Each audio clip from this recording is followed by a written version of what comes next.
सास बहू की अनोखी कहानी। आज कांति जी बहुत खुश थी।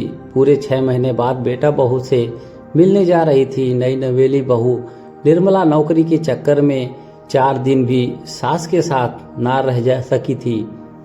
शादी के तुरंत बाद चली आई थी पति धीमेश के साथ उज्जैन। कांति जी ने ट्रेन से उतरते ही टैक्सी ली और पहुंच गई बेटे के आशियाने। किंतु यह क्या, दरवाजे पर बड़ा सा ताला लटक रहा था। कांति जी की खुशी पल भर में काफिर हो गई। पर्स में से फोन निकाला ही था कि पड़ोसन की आवाज सुनाई पड़ी। आप आ गई? आइए आइए। निर्मला ऑफिस जाते समय चाबियां दे गई थी। सुबह ही बताया था उसने। मम्मी जी आ रही हैं, आइए हमारे साथ भी चाय पी लीजिए। कांति जी का मन तो क्षुब्ध हो गया था, लेकिन अभी 4 ही बजे थे। बहू पता नहीं कब तक लौटे। बेटा धीमेश भी टूर पर गया हुआ था। सो मन मार कर बैग उठाया और चल दी पड़ोसन के साथ। कुछ इधर उधर की बातें की, चाय पी और चाबी लेकर आ गई वापस बेटे के घर में। शाम के 7 बजे तक कांति का मन अत्यंत क्षुब्ध हो गया। बेटा तो टूर पर गया हुआ था, लेकिन बहू को तो पता था कि वह आज आने वाली है। ऑफिस से छुट्टी तो ली नहीं, उल्टे समय से घर पर भी नहीं आई। चाबी पड़ोस में रख गई और फोन भी नहीं किया।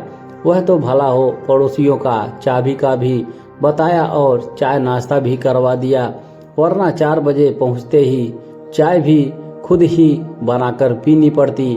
ऑफिस में उन्हें हाल में ही प्रमोशन मिला था, तो ज्वाइन कर कि उन्होंने 8 दिन की छुट्टी ले ली थी। सोचा चलकर कुछ दिन नई बहू के साथ रहूंगी तो सास बहू जरा एक दूसरे को जान समझ लेंगी। लेकिन यहाँ तो आते ही बहू के निराले रंग दिखने लगे। अपमान से वह एकदम क्षुब्ध सी हो गई। मन में पूर्वाग्रहों के कुछ नागफन उठाने लगे। जरूर जानबूझकर ऐसा कर रही होगी ताकि मैं यहाँ से जल्दी चली जाऊं।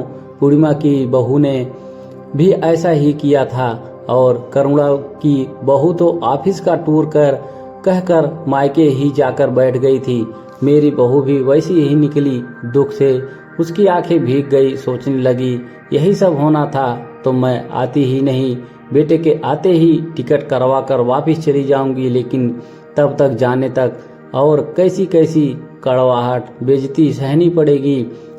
इन्हीं विचारों में जाने कब उनकी हल्की आंख लग गई। 7:30 बजे आखिर बहू आ ही गई। दरवाजा खुलते ही, सॉरी माँ, बहुत शर्मिंदा हूँ, देर हो गई, मोबाइल की बैटरी खत्म हो गई तो ऑफिस से निकलने के बाद फोन भी नहीं कर पाई। ये कहते हुए उसने एक बुके सास को बड़े प्यार से थमा दिया।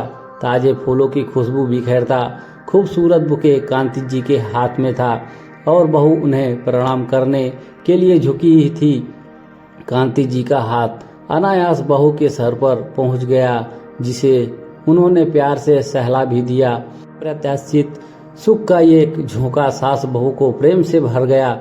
और यह देखे तो मैं आपके लिए साड़ी लाई हूँ, इसीलिए देर हो गई। मुझे कोई साड़ी पसंद ही नहीं आ रही थी। आखिर बड़ा ढूंढने के बाद जाकर एक साड़ी पसंद आई। बताओ ना माँ, आपको पसंद आई कि नहीं? बहू ने हाथ में पकड़े पैकेट में से ये खूबसूरत सिल्क की साड़ी निकालकर उनके कंधे पर फैला दी।